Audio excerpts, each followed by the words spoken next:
Hello. আমরা জানি জঙ্গলে বাঘের বাচ্চার জন্ম হয়। পশ্চিমবঙ্গে জন্ম হয়েছে একটা বাবরের বাচ্চার। হ্যাঁ, বাবরের বাচ্চা।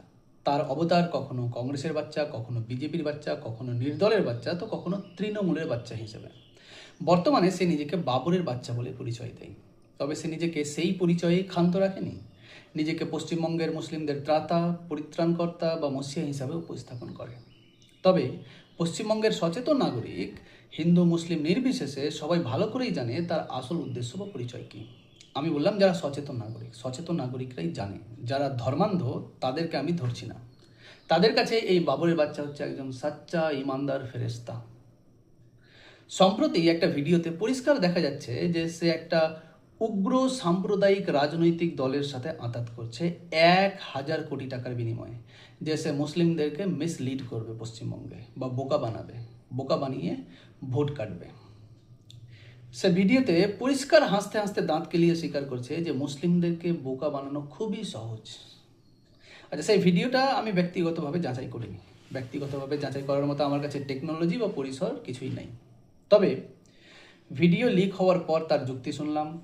সে যথারীতি দাবি করছে এটা AI generated fake video, deep fake video, অর্থাৎ এটা বাস্তব নয়, প্রযুক্তির সাহায্যে বিকৃত করা হয়েছে এমন একটা ভিডিও।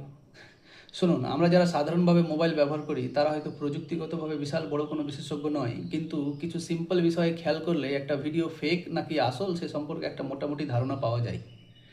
একটা ভিডিও সত্যতা যাচাই করার জন্য সাধারণত যেসব বিষয়গুলো লক্ষ্য করা হয় তার মধ্যে একটা হলো লিপ মুভমেন্ট বা ভয়েসের মিল। হ্যাঁ, কথার সঙ্গে সঙ্গে, আওয়াজের সঙ্গে সঙ্গে ঠোঁটের নড়াচড়া ঠিকঠাকভাবে মিলছে কি না। লিক হওয়া ভিডিওতে দেখবেন সেখানে সেরকম কোনো অসামঞ্জস্য চোখে পড়ছে না, ফলে ভিডিওটা স্বাভাবিক বলেই মনে হচ্ছে। এই লিক হওয়া 19 মিনিটের ভিডিওটা ইন্টারনেটে সহজেই পেয়ে যাবেন একটু সার্চ করলে। আচ্ছা, তারপর দেখতে হয় চোখের পলক ফেলা, আই ব্লিঙ্কিং ঠিকঠাক হচ্ছে কিনা। ভিডিওতে দেখবেন সেগুলো স্বাভাবিকই আছে।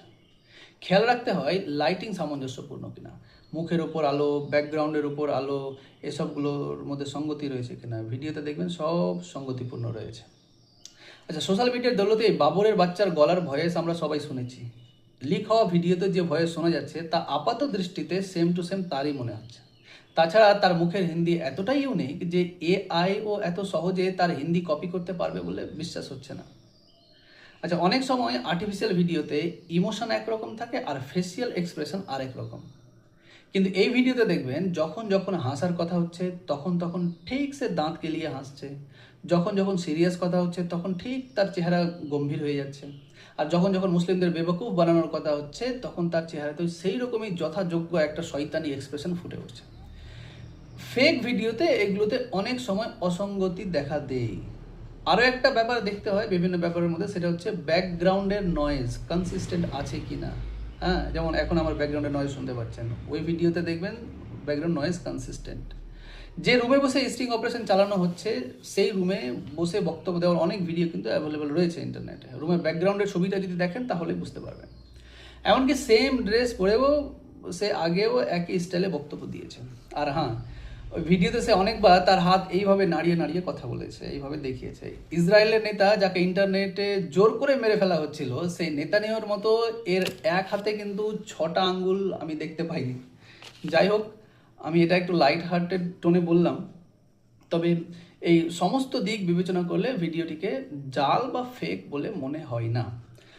সর্বোপরি একটা ফরেন্সিক রিপোর্ট করিয়ে নিলেই জানা যাবে যে এই ভিডিওটা অথেন্টিক না ডক্টরড। তবে এত দূর যাওয়ার প্রয়োজনই নেই। এই ভিডিও লিক না হলেও মানুষ অলরেডি জানে এর ব্যাপারে।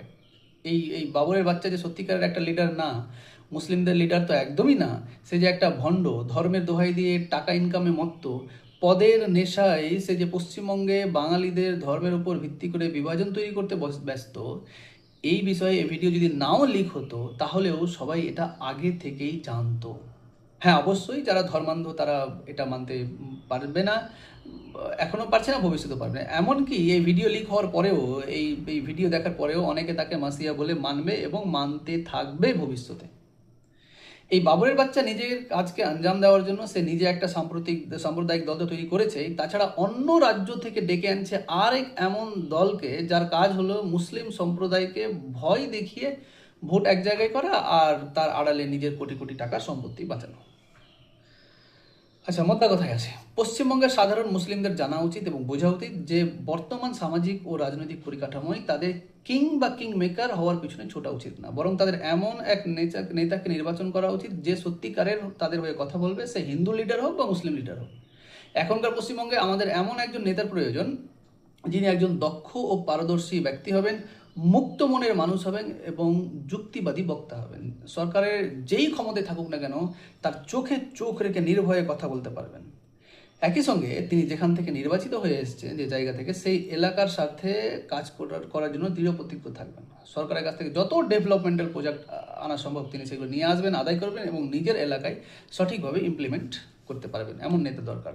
এবং তিনি কখনোই সাম্প্রদায়িক হবেন না। না তিনি মুসলিমদের নেতা হবেন, না তিনি হিন্দুদের, না খ্রিস্টানদের, না কোনো বিশেষ ধর্মের নেতা হবেন। তিনি নেতা হবেন এক এবং একমাত্র বাঙালিদের। তিনি সমানভাবে সকল নাগরিকের অধিকার ও সম্মান রক্ষা করবেন। এবং এই যে সারা ভারত জুড়ে এক বিশেষ জনগোষ্ঠী বাঙালিদের পিছনে উঠে পড়ে লেগেছে, তাদের তিনি ঠেঙিয়ে দূর করবেন। ঠিক আছে, আজ এই পর্যন্তই। যারা এরকম বাঙালিদের জন্য খাঁটি বাঙালি নেতা চান, তারা চাইলে এই ভিডিও শেয়ার করে দিতে পারেন নিজের নিজের অ্যাসেম্বলিতে। Thank you.